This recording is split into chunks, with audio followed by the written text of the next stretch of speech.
सतरंजा उचलणारे, banner लावणारे, गावागावात सभा जमवणारे, प्रत्येक वेळी साहेब आले की जय जयकार करणारे कार्यकर्ते आजपर्यंत फक्त चहा पाजण्यापुरतं ओळखले जात होते. पण आता या कार्यकर्त्यांचं नशीब पूर्णपणे फिरणार आहे.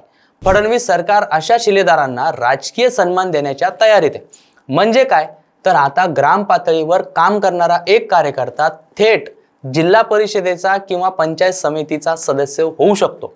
राजकारणात ज्यांची नावं पोस्टरवर मागं असतात त्यांची नावं आता जिल्हा परिषदांच्या बोर्डवर दिसतील, अशी घडामोड राज्यभर चर्चेत आलेली आहे. महसूल मंत्री चंद्रशेखर बावनकुळे यांनी मुख्यमंत्री देवेंद्र फडणवीस यांना या संदर्भात थेट पत्र लिहिलं असून फडणवीस यांनीही त्यावर सकारात्मक शिक्कामोर्तब केल्याचं समजतंय.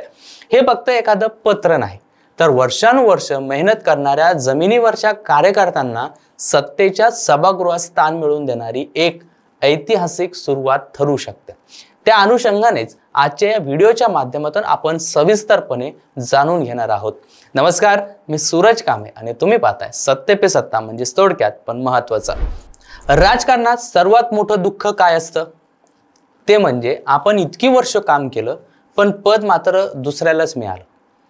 पक्षासाठी झटणारे, कार्यक्रमात पायपीट करणारे, प्रचारात घराघरात पळणारे अनेक कार्यकर्ते आजही पदाविना आहेत. मात्र अशा कार्यकर्त्यांच्या भाग्यात आता परिवर्तन घडवणारा निर्णय येऊ लागलाय. महापालिका आणि नगरपालिकाप्रमाणेच आता जिल्हा परिषदेमध्ये 5 आणि पंचायत समितीत 2 स्वीकृत सदस्य नेमण्याचा प्रस्ताव सरकारसमोर आलेला आहे. महसूल मंत्री चंद्रशेखर बावनकुळे यांनी ही मागणी पुढे रेटली असून त्यांनी या संदर्भात मुख्यमंत्री देवेंद्र फडणवीस यांना औपचारिक पत्र पाठवलेलं आहे. बावनकुळे यांनी आपल्या पत्रात स्पष्टपणे म्हटलं आहे, ग्राम पातळीवर सक्रिय असलेल्या आणि समाजाभिमुख कार्य करणाऱ्या कार्यकर्त्यांना योग्य प्रतिनिधित्व मिळावं हीच वेळ आहे. सध्याच्या कायद्यांतर्गत स्वीकृत सदस्य नेमले जाऊ शकतात, पण संधी मर्यादित आहेत. त्यामुळं जिल्हा परिषदेसाठी 5 आणि पंचायत समितीसाठी 2 सदस्य नेमण्याची तरतूद करण्यात यावी. फडणवीस यांनी या प्रस्तावावर सकारात्मक प्रतिक्रिया दिलेली असून ग्रामविकास विभागाला तातडीनं कारवाई करण्याच्या सूचना दिलेल्या आहेत.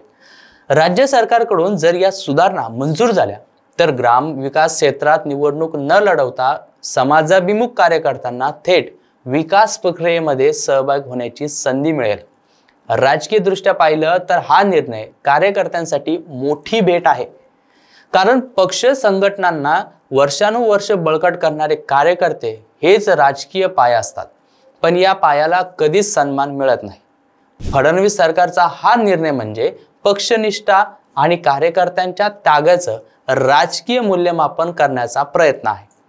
विशेष म्हणजे स्थानिक स्वराज्य संस्थांमध्ये स्वीकृत सदस्य या संकल्पनेचा वापर आतापर्यंत प्रामुख्यानं महापालिका आणि नगरपालिकांपुरता मर्यादित होता, पण आता ती ग्रामीण स्तरावर देखील पोहोचणार आहे. या निर्णयानंतर जिल्हा परिषदेमध्ये 5 आणि पंचायत समितीवर 2 स्वीकृत सदस्य नेमले जातील.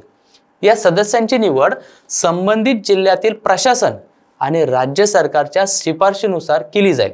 यामध्ये प्रमुखतः तेच कार्यकर्ते विचारात घेतले जातील ज्यांनी दीर्घकाळ पक्ष संघटन, ग्रामविकास, सामाजिक उपक्रम आणि जनसंपर्कात योगदान दिलं आहे.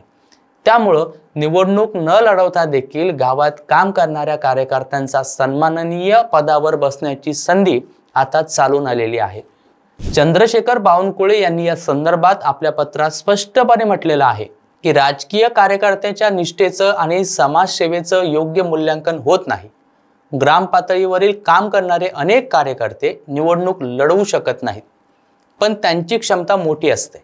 त्यामुळं सरकारने अधिनियमामध्ये सुधारणा करून या कार्यकर्त्यांना संधी द्यावी. या मागणीवर मुख्यमंत्र्यांनी देखील तात्काळ प्रतिसाद देत ग्रामविकास विभागाला आवश्यक प्रक्रिया सुरू करण्याच्या सूचना देखील दिलेल्या आहेत. बावनकुळे यांनी हे पत्र आपल्या एक्स अकाउंटवर पोस्ट केल्यानंतर कार्यकर्त्यांमध्ये उत्साहाचं वातावरण निर्माण झालेलं आहे. राजकीय विश्लेषकांच्या मते या निर्णयामुळे कार्यकर्त्यांचा आत्मविश्वास वाढेल, तसेच सत्ताधारी पक्षाचं ग्रामीण संघटन आणखीन मजबूत होईल.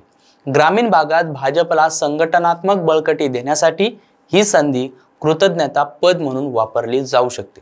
जे कार्यकर्ते वर्षानुवर्ष निवडणुकीत काम करतात पण पद मिळत नसल्यामुळे नाराज असतात, त्यांना आता प्रत्यक्ष सत्ता व्यवस्थेमध्ये आणून ठेवणं हा भाजपचा सर्वात मोठा राजकीय डाव ठरू शकतो। या निर्णयाबाबत अनेक ठिकाणी कार्यकर्त्यांनी सोशल मीडियावरून समाधान व्यक्त केलेलं पाहायला मिळत आहे।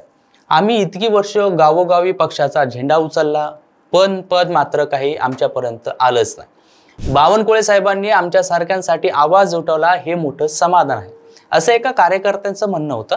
काही जण म्हणतात की कार्यकर्त्यांना सन्मान दिला तरच पक्षाची पायाभरणी मजबूत होते। या सर्व भावना आता फडणवीस सरकारपर्यंत ठोसपणे पोहोचल्या असतील आणि या मागणीला राजकीय ग्रीन सिग्नल मिळण्याची शक्यता देखील प्रबळ आहे। राजकारणात पद अनेक येतात आणि जातात, त्यात काही नवल नाही, पण कार्यकर्त्यांची निष्ठा, त्यांचा त्याग हा कायम राहतो। एका हातात सतरंजा, दुसऱ्या हातात पोस्टर घेऊन गावोगावी भटकणाऱ्या कार्यकर्त्यांना सत्तेच्या पायरीवर नेणं हे केवळ निर्णय नाही, तर वर्ग बदलण्याची संधी आहे। फडणवीस सरकार जर हा निर्णय अंमलात आणला तर इतिहासात पहिल्यांदाच कार्यकर्त्यांपासून प्रशासनापर्यंतचा पूल हा तयार होईल। हीच वेळ आहे ज्या लोकांनी साहेब मी आहे तुमच्या सोबत असं न बोलता गावासाठी काहीतरी करायचं असं म्हटलेलं असतं, त्यांचा हा सन्मान देण्याची वेळ आहे। राजकारणात झेंडा उचलणारे हात आता स्वाक्षरी करणार आहेत, ही केवळ सत्ता नव्हे तर कार्यकर्त्याच्या घामाला मिळालेलं राजकीय पारितोषिक आहे, असं आपण या माध्यमातून समजूया। आता पाहायचं एवढंच आहे की फडणवीस सरकार हा निर्णय प्रत्यक्षात कधी अंमलात आणतं, कारण गावोगावात प्रत्येक कार्यकर्त्याची नजर आता त्या नोटिफिकेशनवर खिळलेली आहे, जे सरकार कधी काढतं याकडं। या सर्व प्रक्रियेबद्दल किंवा या निर्णयाबद्दल तुम्हाला काय वाटतं ते कमेंट करून नक्कीच कळवा आणि अशाच माहितीपूर्ण व्हिडिओसाठी पाहत राहा सत्य पे सत्ता, म्हणजे थोडक्यात पण महत्त्वाचं। महाराष्ट्रातल्या अनेक महत्त्वाच्या शहरांमध्ये डॉक्टर चाटे होमिओपॅथिक क्लिनिक इथे महिलांची अलोट गर्दी दिसून येते। चौकशी केल्यावर कळलं की बऱ्याच महिलांना असलेला थायरॉइड आणि पीसीओडीचा त्रास या इथे गेल्यावर कमी झालेला आहे। साईड इफेक्ट्स नसलेल्या आणि कमी खर्चात होणाऱ्या अशा या प्रभावी उपचारामुळेच ही गर्दी होतीये हे समजलं। तुमच्या घरातही कोणाला असाच त्रास असेल तर इथे अवश्य संपर्क साधा। Doctor Chate homeopathic clinic 9595727107